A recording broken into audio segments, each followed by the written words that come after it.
For joining us today for our session, Guarding the Vault, Trustwave's Actionable Cybersecurity Threat Briefing for Financial Services. In today's conversation, we'll be offering actionable intelligence based off the research of our Trustwave Spider Labs team. My name is Julie Vickery-Kirsten. I am the Global Events and Marketing Manager here at Trustwave and will be your host. I'd like to quickly go over just a few housekeeping items so you can get the most out of today's session. If you are viewing this session live, our webinar platform allows you to customize your viewer screen. Feel free to adjust the size and positioning of the different windows to accommodate your liking. We do recommend that you use Chrome as the browser of choice. If you have any problems with the audio or session delivery, I always recommend that you hit refresh. I promise you will not need to re-log in, and the system should overcome any connectivity issues. Today's webinar will include both a presentation and a question and answer session.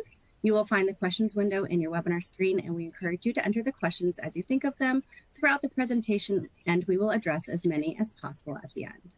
Lastly, today's presentation will be recorded, and we will be sending a follow-up email to everyone with a link to that recording, and a copy of the recording will be made available on demand on our website for future reference. Before we dive in, I'd like to welcome our security expert who will be presenting today, Sean Kennedy. Sean has over 20 years experience in the IT industry. He joined Trustwave in 2014 as part of the Spider Labs digital forensic incident response team. During his time, he served as a consultant, principal consultant, managing consultant, and lastly, a global director. His experience leading investigations on high-profile data breaches across a wide spectrum of industry verticals, as well as coaching customers on incident response, led him to his current role of the global director of Spider Labs Threat Hunt team.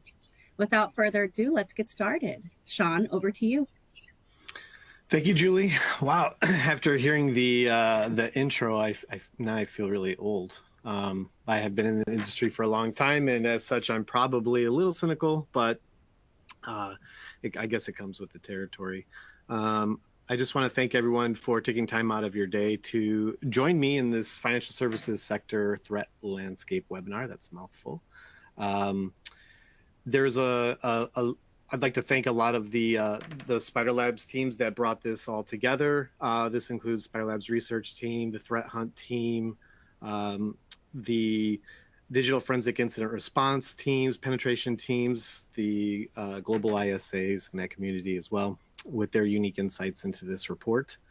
I may sound conversational in this, however, this is a very serious topic. We do take security seriously around here, and I'd like to share some of our insights into the financial services sector. So that being said, let's jump into it and set the landscape. Right off the bat here, some staggering numbers. Where we're seeing 74% of 130 global financial institutions have experienced at least one ransomware attack over the past year. That number is pretty staggering. I shared that statistic with my 14-year-old son, and his jaw dropped. He doesn't really understand all of the implications of that, but if I can just show that statistic to a 14-year-old, to us adults out here in this sector, this is a very scary number. There was a time when we used to say things like, it's not if, but when. I think that's ever true today. And now even worse, it's how many times, right? It's not if, but how many times are you going to get breached or ransomed? Another staggering number is that 5.9 million was the average cost of financial services breaches. Compared to across industry, where I think the numbers were 4.4 million as the average cost of a breach. So financial services certainly has a lot more to be concerned about, as the number is quite a bit higher.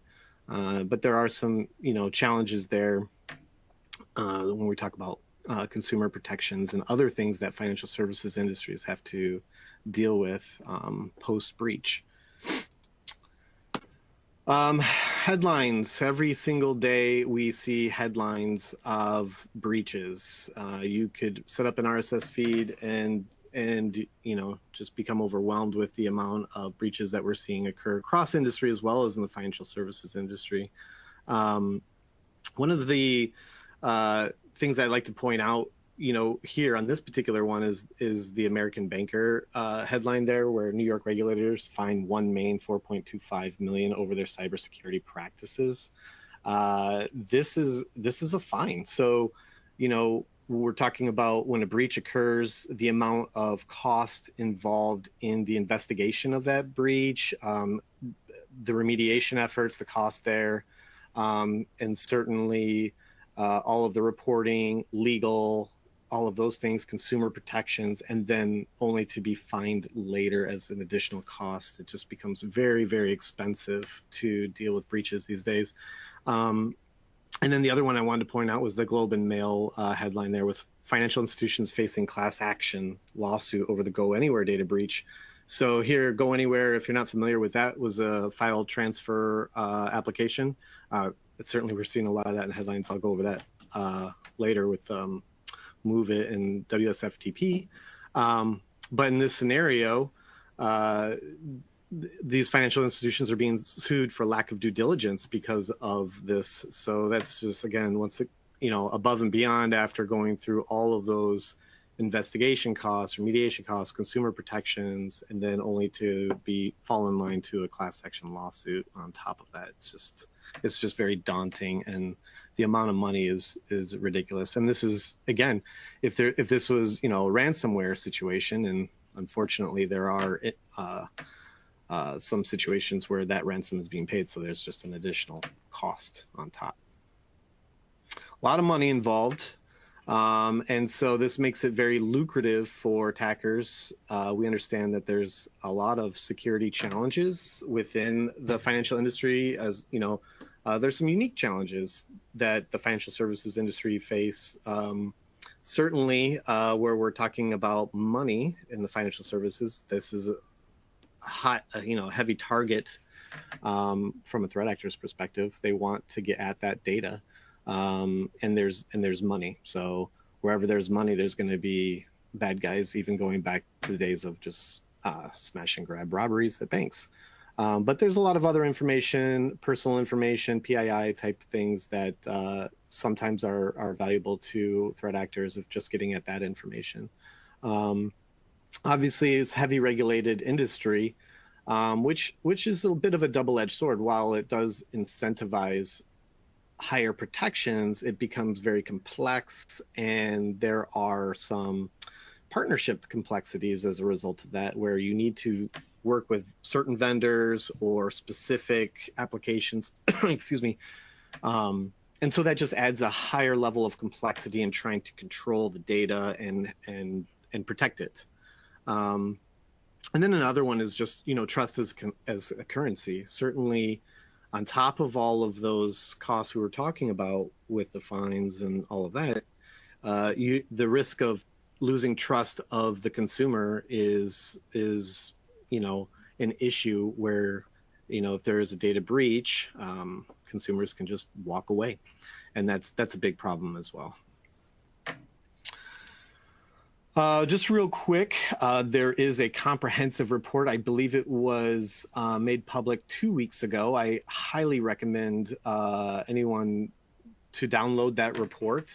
It goes into great deep detail. Certainly, we can't. We have an hour today, and we're gonna go through some seemingly quickly over some examples. But I really suggest that you download that full report. Again, this was put together by the Spider Labs teams from our Spider Labs researchers. This includes reverse engineers, our threat hunt teams, the DFIR teams, ISA community, as well as penetration testers. We brought in all of our insights to build this report and what we're seeing in this industry and how we're approaching that from a Trustwave perspective as a managed security service provider. And we are cross-industry and global, so we do have a unique look and take into this industry. So please download the report. It is very deep, and I would appreciate all the feedback from that. So let's talk about emerging and prominent trends. This is So artificial intelligence and generative AI seems to be the topic of the day, and it is full-blown mainstream. AI has been around for quite some time, though. I think AI has been around at least 30 years. But with the emergence of ChatGPT, OpenAI, it's just gone crazy, seemingly.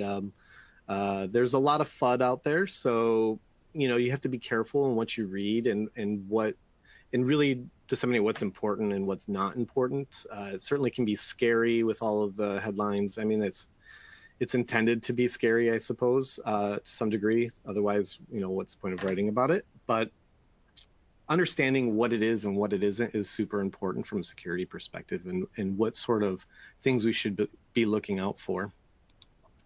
So the good and the bad. So the good part about artificial intelligence and LLMs, generative AI, all of these things, from a defensive perspective, you think about OpenAI as sort of an NG Google search, really. It makes things easier to look up. Creating things is a little bit different. You can't exactly just say, give me a working exploit of X necessarily. But it's really good in as far as reverse engineering some malware and helping to create some proof of concept code, or looking into proof of concept code. It's also very good and it could be good depending on how you use it, but processing large volumes of log files to prioritize threats. So in those ways, it's interesting and good. And obviously we're sort of in the infancy stage, I guess, of exploring those avenues of how we can use OpenAI to help blue teams and defend. But you have to be careful with that too. Certainly, if you're using something out on the web, just publicly available, and you're inputting data in there, that can be very risky to do because you may be exposing some data. So you definitely don't want to do that necessarily, but bringing something in-house may be beneficial in looking at ways to use that to enrich blue team activities. The bad side, which is where we want to look at and focus on, is really how threat actors can use this to produce phishing, right? So phishing is still the #1 initial attack vector. Unfortunately, that will never go away.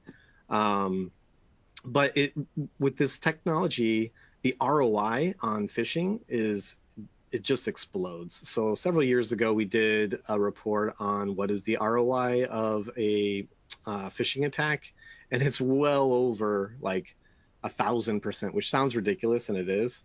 But when you consider the cost of generating emails and sending those in an automated way, it really costs nothing. Now with LLMs, those emails can be created in a much more compelling way. So they may escape just your typical end user who's reading those emails. It will look even more compelling, and it costs the attacker less effort to create that very compelling email with the use of this generative AI and LLMs. So that's something we need to focus on, because the speed at which attackers operate it just gets faster and better, really. So I think that's really the biggest concern at this point from an AI perspective.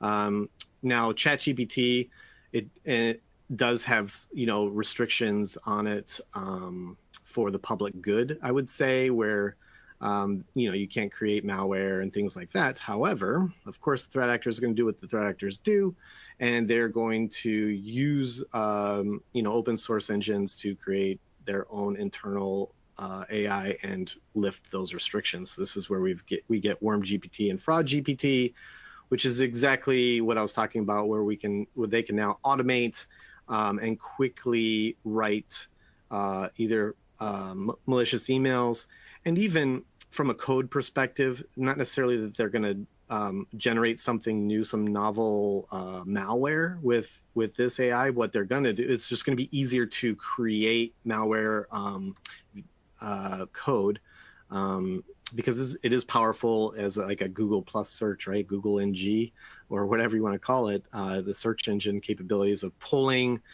previous code, putting it together, rewrapping that code just becomes quicker for these threat actors to operate, which again increases their ROI.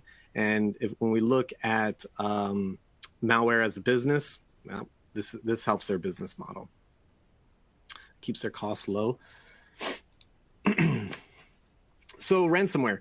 Ransomware is not necessarily an emerging threat. It's an always threat. I just read an article recently where it said something about for the month, there's 153% increase in ransomware. This is never going away, seemingly. As you know, you might hear where there's big takedowns from the government where they're taking down different botnets and different ransomware groups, but then there's just another one that's just going to spin right up right after that. So this is always something that's going to be top of mind and not going away.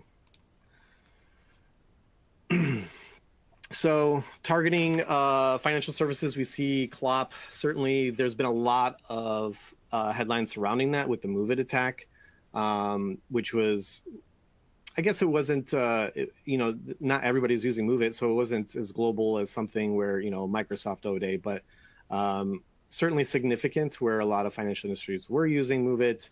And then prior to that, there was the Go Anywhere attack, which was, another significant challenge where we're seeing these third-party breaches impacting financial services. There's another one that was uncovered, I want to say it was October 3rd, with the WSFTP, which is yet again another FTP application that is being used to leverage attacks with O-Day vulnerabilities.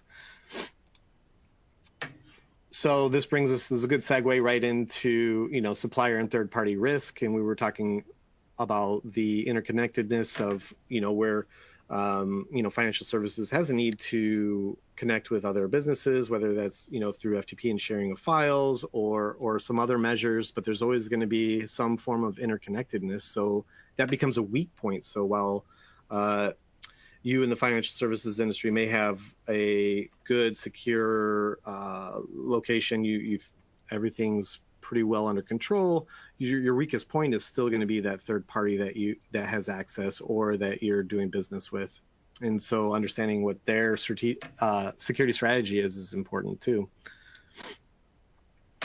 Talked a little bit about the MOVE IT already, but this is very common where we're seeing this a lot lately, where these third-party products are just going to get exploited over and over again.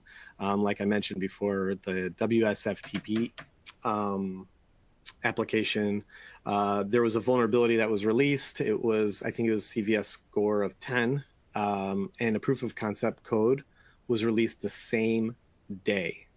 So when we're talking about patch management strategies, this is a very big concern.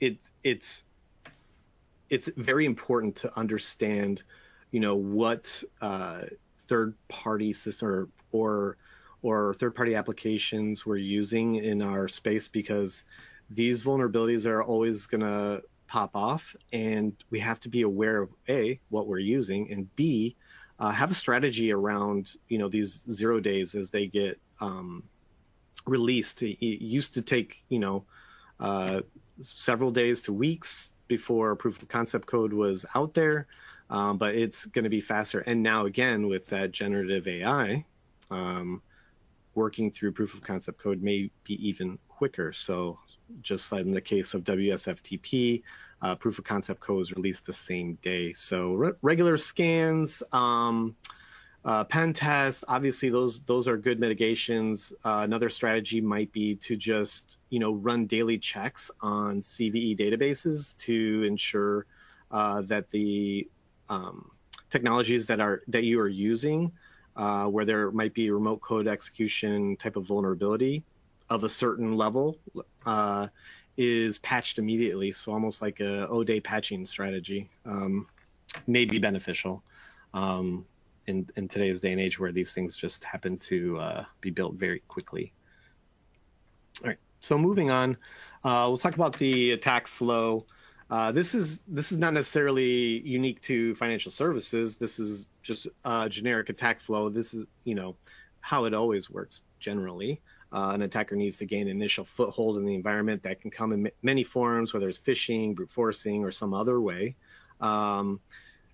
Generally, I would say today's modern day attackers, the attack is multi-stage attack. It's not just, I'm in and then I'm going to go do something. There may be multiple stages to that attack. And also there may be multiple threat actors in the environment or part of the overall attack. But once again, at a high level, you're going to get in. They're going to put in an initial payload that is going to do some expansion pivoting via either malware or something else, and that malware may drop additional malware, and then there's going to be some post exploit activity that might be exfiltration of data, that might be dropping ransomware, or any number of things after that may happen. Again, that's not unique to financial services industry. That's just cross-industry. That's the way these attacks work. But, the different threat actors we see, Clop, Lockbit, I think a lot of people have heard of these groups, these ransomware as a service groups. But I don't like to focus too much on the group specifically. I get asked a lot about, hey, can we detect against, threat actor X? It's not. But focusing on the threat group, it's better to focus on their tactics and techniques because those are going to be shared amongst many groups. And so if we are hyper focused about a specific group, it's kind of like doing yourself a disservice, where we should really be looking at the entire techniques and tactics that they're employing, because that will be shared amongst many. And when one threat group goes down, another one spins right up. So there's a deep dive into a lot of these groups, or probably all of these groups, in our report. So again, just throwing that out there, download that report. There's an appendix where we talk about these different groups. So as mentioned before, phishing is not going away. Obviously, this is a big threat. It will always be a threat as long as there's a human element. As I mentioned before, those LLMs are going to make this quicker and more compelling, especially in the case where we have business email compromise. What's interesting about business email compromise is this sort of, a fake conversation, right? So in this scenario, you as a company may not necessarily be compromised from an email perspective. It could be a vendor you're working with where they're compromised. And then the threat actor is going to create some compelling emails about, hey, I need you to send the payments to this new bank account that we have, things of that nature. And then next thing you know, you're wiring money over to the bad guy instead of the intended target, which is that vendor that was breached or otherwise. Interestingly here, the graph with American Express, DHL, Microsoft. So Trustwave has a secure email gateway. It's called Mail Marshal. And so a lot of research gone into what Mail Marshal is seeing. And so American Express, DHL, those are the top like spoofed sort of emails. So if you're seeing a lot of emails that look like American Express, well, that's probably bad guys. And again, this is just trying to get that initial foothold in. Just a quick click, please. Will you click on it? Or or even, hey, here's we have some documents for you on this confidential site, and then you'll get login page that looks very much like Outlook or something else. And that's really a credential farming technique where they're just trying to grab those credentials so that they can try and log in later. And a lot of these phishing compromises, this is run as a service as well. So one group may be brokering another group to run these phishing attacks to gain that access. Another way to get that access is just logging in. So again, with that initial, credential farming technique, threat actors can gain a bunch of credentials, and then just log in. Certainly MFA helps mitigate a lot of that type of threat, but we do still see where MFA is not in play or not enforced, or in some cases where MFA is going to, let's say, an email address, and the threat actor has access to that email address. Now they have access to that MFA number or password or whatever's given.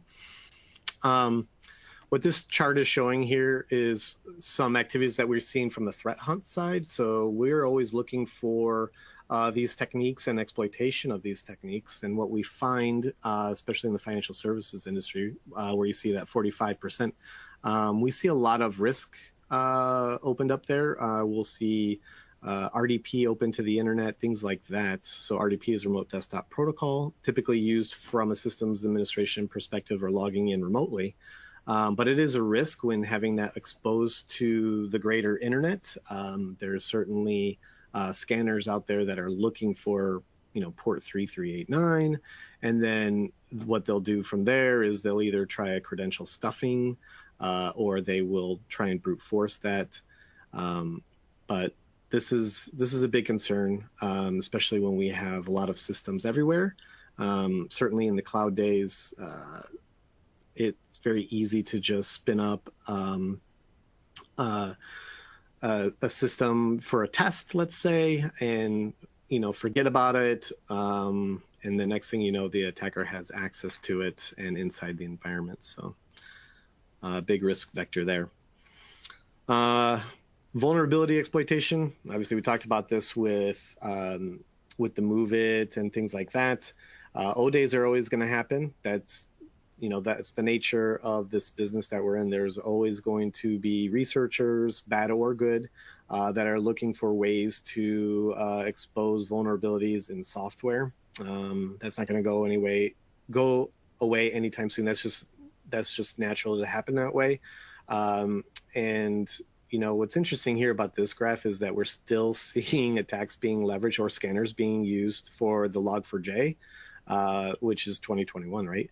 But it's still a problem, and threat actors are still looking for access to that where, sometimes these things aren't being patched. That's a big problem when we're talking about vulnerability exploitation.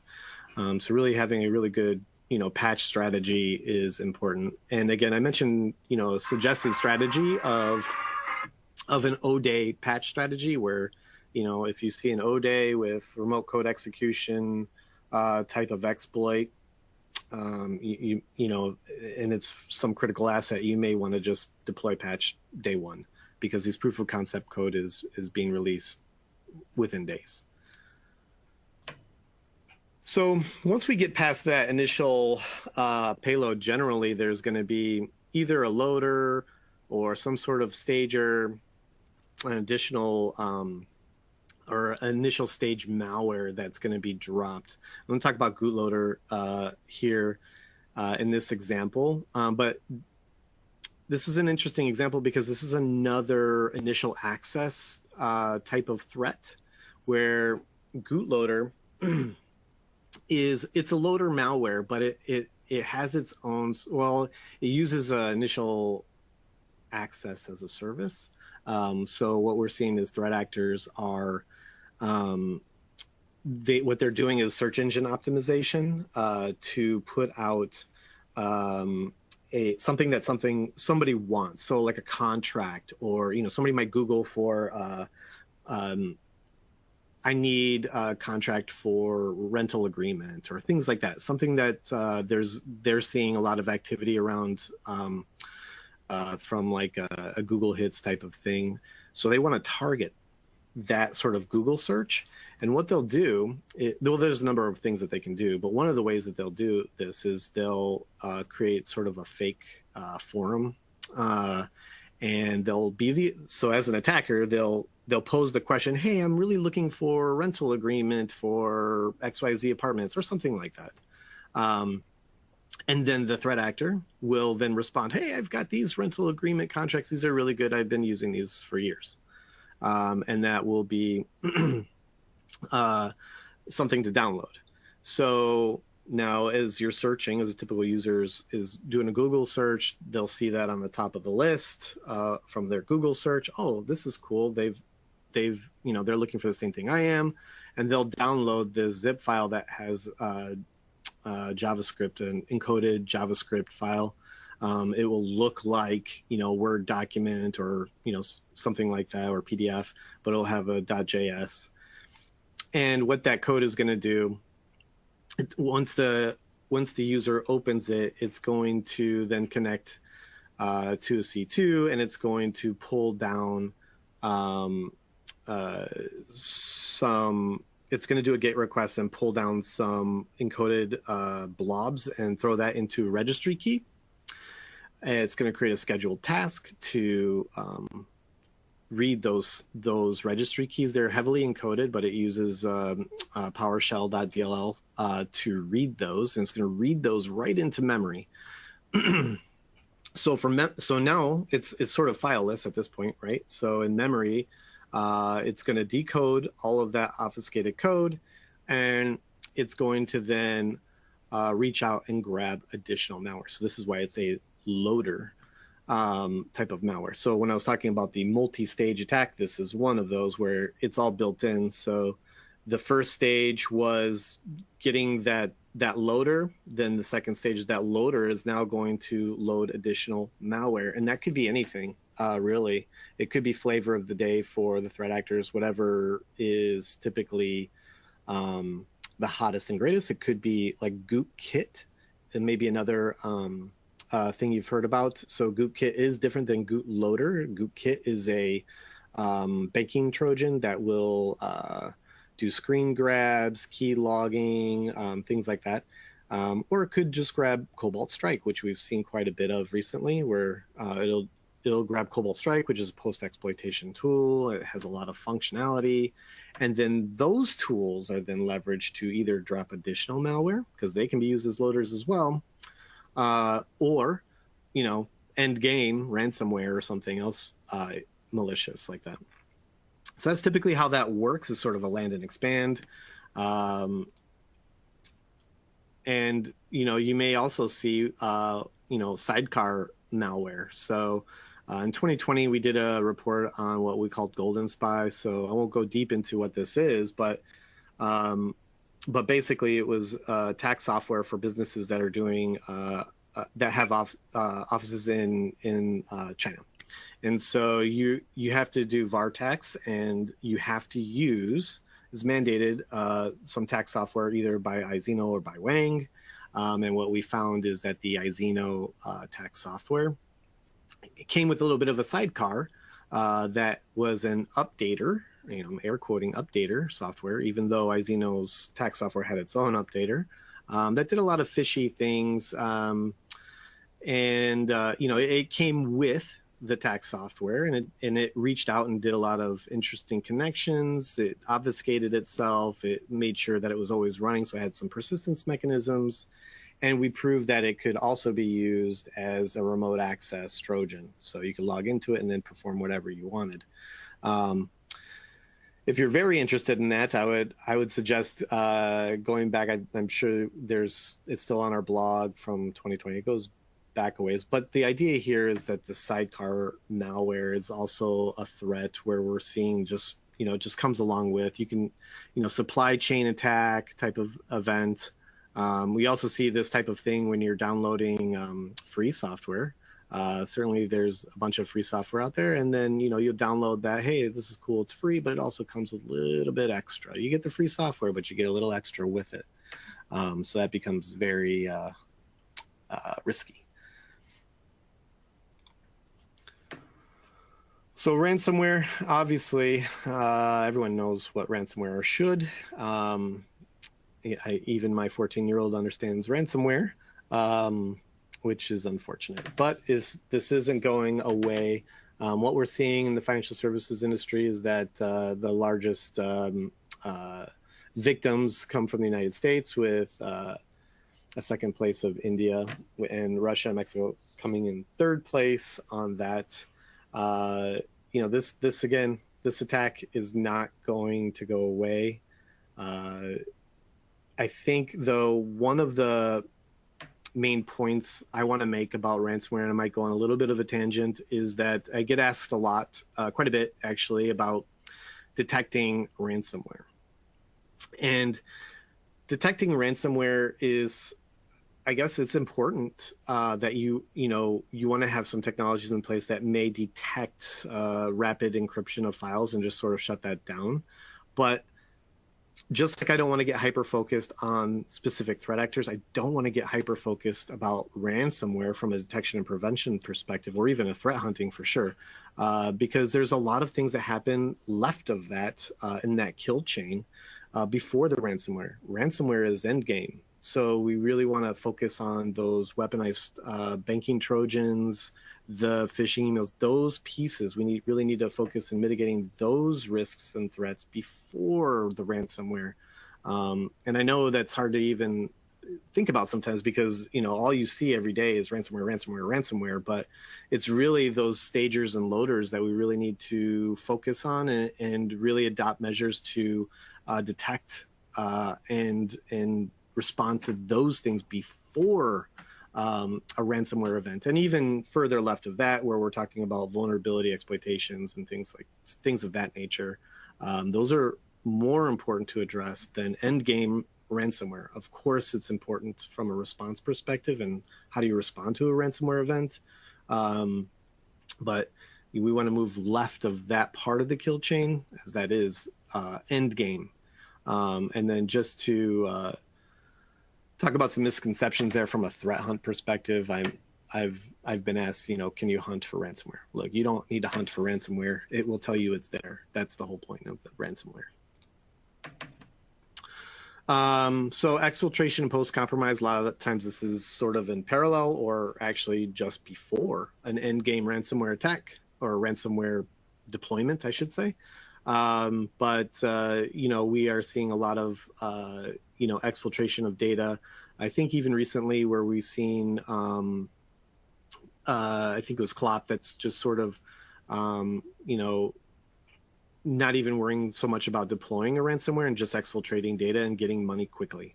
What's interesting, I will say this, what's interesting about different threat actors and their tactics and motives and things like that, is the extortion tactics that they employ. So they're going to exfiltrate data. So that's number one to take a look at, but what's interesting is their extortion. So, at first it was ransomware. They deploy the ransomware, you need to decrypt. Okay, then we had the double extortion techniques where now we're also exfiltrating data. And if you don't pay the money to decrypt, then we're just going to expose all the data. And thirdly, we've seen a third extortion technique now whereby the threat actors are reaching out to the end victims, right? So the consumers, they'll reach out to the consumers if they have their information and say, hey, you're working with so-and-so company, they're not paying, we're going to release your data unless you pay, which is really interesting strategy to start going after the end consumers or end victims.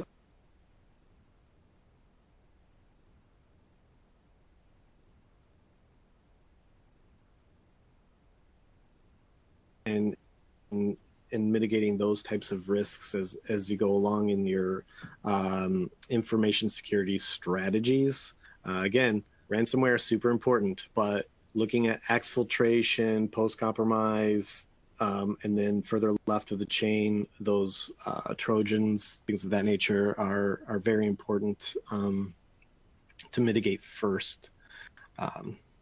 So that being said, let's talk about some of the key recommendations and mitigations. I just want to remind everyone that this is pretty high level, and I want to point back to that comprehensive report where we go into a little bit more detail. And really where we see, the 6 main elements where we make recommendations is focus on the human element, protect the number one entry point, which is email. We've talked about that. Prioritizing vulnerability management and patching, inventorying and triage key assets and suppliers, building an effective response process, and conduct threat monitoring and hunting. Seems pretty trivial, but I assure you it's not. In the number of of incident response investigations that I've worked or even read about, time and time again, we see that the root cause of these breaches generally is going to fall into these categories. And even from a threat hunt side now, where we're proactive looking for exploitation and usage of different techniques, we find a lot of risks that are going to fall into these categories where they're just big gaps. And in today's day and age where we're purchasing, we're spending a lot of technology spend on secure technologies like EDRs and SIMs and firewalls and next generation this and that. Oftentimes along the way, very foundational security elements are missed. So I just want to talk about that a little bit. So starting with the human elements, certainly this is one of our most easily penetrable ways to get in from a threat actor perspective. Things like rotating passwords with complexity, that's sort of security 101. But where we see misses here and from a threat hunt perspective is local accounts. Oftentimes those are missed. So we have group policies that are addressing domain accounts, but we start getting lax on local accounts. Oftentimes they're created just to do system administration or troubleshooting. And they're forgotten about. And so this is cherry picking for threat actors who have an initial foothold and want to do some lateral movement. So addressing that is super important. MFA, obviously, multi-factor mitigates a lot of the email risk or logging in remotely risk. But we do see misses there. Security awareness training, it's not 100% foolproof, that's for sure. But really adopting a strategy or a culture around doing it more than just on hire and once a year to meet a compliance requirement, but really building a culture around, raising awareness of the threats and to the data that we're supposed to be good stewards of as end users. Trustwave can certainly help in this regard with advisory services that help guide our clients through a lot of the strategy and governance of these types of elements. So, definitely reach out if you're having problems on where to start there. And then moving on to entry point of email, we know that phishing is the number one entry point, especially, as we talked about with the generative AI and LLMs, making that even easier and more rapid. Expect to see that to increase. So thinking about defense in depth, there's security email gateways, and then there's security email gateways. So thinking about layering security email gateways, that's definitely doable. We've certainly helped customers with our product Mail Marshal. That is a security email gateway that can be layered on top of another one. So where one might reach, 80% of blocks, having another one in place to get an additional 10 to 15% is really helping to maximize your protections there, because none of these technologies are foolproof. Excuse me. I'm going to skip down to the inventory and triage key assets and suppliers, because I think this is a really, really important element here. This is, we read about this all the time where we see systems out there that are sort of legacy or forgotten. They could be test systems. And this sort of response of like, oh, I didn't know that was there. I hear that all the time. I've read about it in breach reports. I've dealt with it in incident response. Happens more times than you can imagine. Going back to my systems administrative days when, VMware was a new thing and everyone was doing physical to virtual transfers and everything was going into virtual machines. You certainly saw a huge server sprawl where we had more servers than people. And, we see the same thing in cloud. It's generally the same, bigger scale. But oftentimes what happens is, systems are created for development or just a proof of concept. And next thing you know, they're out there, they're externally facing, they're forgotten about, they're not patched, or going back to those local administrative accounts, local accounts, just not really dealt with in a good way. So having a good inventory of your assets, and then also your suppliers, those third parties, and really taking a look at, doing your diligence on what those third parties, how they control their stuff as they have remote access into your environments. They are going to be your weakest link there. And then one last thing on that note, rogue device. Everyone talks about rogue devices. What about rogue databases? Certainly where anyone can spin up a VM and throw a MySQL database. That you may have some critical data in your controlled databases, but maybe a dev person wants to spin up a database to test some connections and has sensitive information in their own local storage of a database. Do you know about it? So using tools like App Detective Pro is another Trustwave product where you can sort of find those databases and assess configuration vulnerabilities there is probably a good idea. And really understanding who can create those types of things in your environment that sort of raise risk. But moving on from understanding your assets and the inventory of your assets, taking a look at that vulnerability management and patching. It's a huge problem. I understand, patch management is hard. It's tough, especially when you are on mission critical devices that, whether it's legacy or, downtime is money. Sometimes patching can be tough. And when you have custom applications, some patches may break things. So being, 1 to 5 days after, Microsoft Patch Tuesday may be very difficult to do.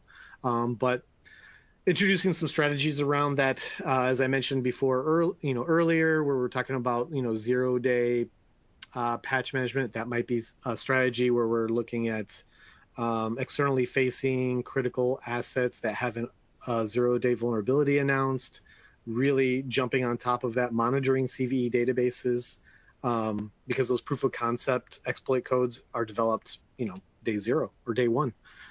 So getting on top of those faster and implementing strategies around that is super helpful. But doing penetration testing, threat hunting, looking for those types of risks can help in that regard as well. Effective response processes. We know already that despite all of the security controls that we put in place, all of the security technologies that we put in place, if a threat actor wants to, they're going to get in. This is, the 74% of 130 global financial institutions that have experienced a ransomware breach. It's going to happen.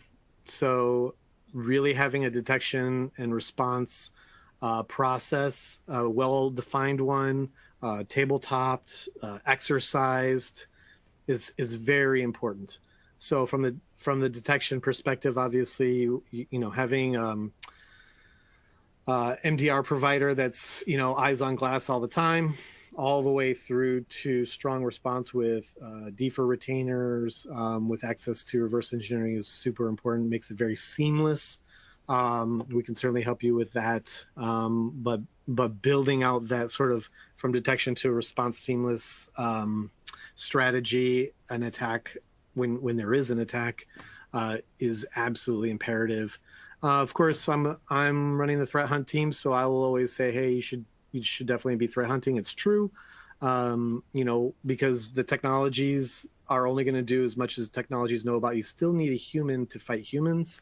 One of the things that our threat hunt team is looking at is the techniques and the behaviors of threat actors.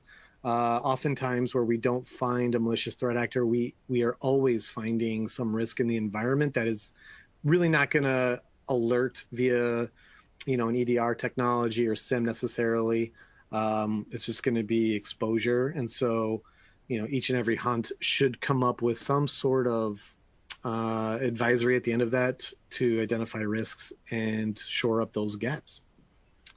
And that is the conclusion. So let's go to questions. All right.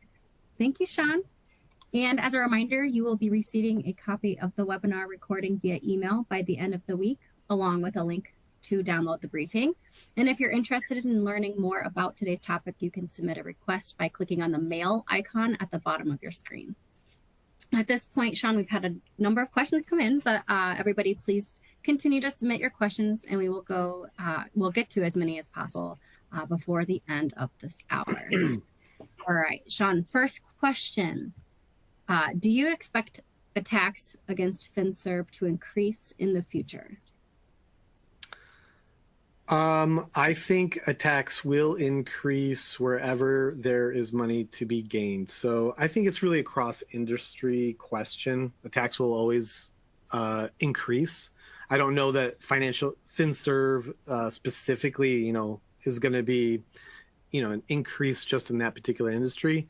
I do think that that first stage attack where it's phishing before like that first stage malware, those are going to increase significantly with the with the advent of generative AI and LLMs, as I mentioned before, with how quick emails can be produced, very compelling emails. And then also where we're seeing right now third-party products being exploited, where a vulnerability is announced, proof of concept code is out within 0 to 1 day. I expect that to continue and get even better or worse, depending on how you look at it. All right. Next question. How should I be thinking about ChatGPT and other generative AI when it comes to security? I think at this point, it's very good to just be aware of the capabilities of ChatGPT. So I did a lot of talking about ChatGPT and language learning models and how that could increase the ROI for phishing emails. It doesn't take a lot to craft an email, but to make a very compelling one, it takes some work, especially for non-native speakers. Well, with ChatGPT, it makes it even easier. On the blue side of the house, if adopting, what we've done here at Trustwave is we've adopted a work group that takes a look at emerging technologies such as generative AI to really understand, how could we use it and how do we inform our end users on what it is and how to be safe with it. So that's super important. As it becomes more and more mainstream, everybody's TikToking about it or whatever. It makes people curious. So, I caution that, the lay user may take maybe internal private information, trying to craft like, a very smart sounding email, let's say, and they will, copy and paste some potentially private information into, publicly facing OpenAI systems such as ChatGPT to craft a very nice, email or document. But what they're actually doing is they're leaking data in a way, right? Because that's going to some, online server that they don't own. So, understanding that, raising awareness to it, I think is important. And then if it's something that's wanted, bringing something up like that internally, bringing the engine inside so that it keeps it a little bit more safeguarded and it can be monitored on the usage of it. All right, thanks. That's it for questions. If you have any additional questions that come to mind before I close out, feel free to submit them and we will be sure to have Sean or one of our security experts follow up with you. Now, as a reminder, you will be receiving a copy of the webinar recording via email by the end of the week. And if you're interested in learning more about today's topic, you can submit a request by clicking on the mail icon at the bottom of your screen. Before we leave, we would greatly appreciate it if you could take a moment to fill out our post-show survey to rate this session. You can view that below as well. You will also be prompted to take the survey at the conclusion of the webinar. Thank you, everyone, for joining, and have a great rest of your day. Thank you, Sean, for presenting. That was great. Thank you.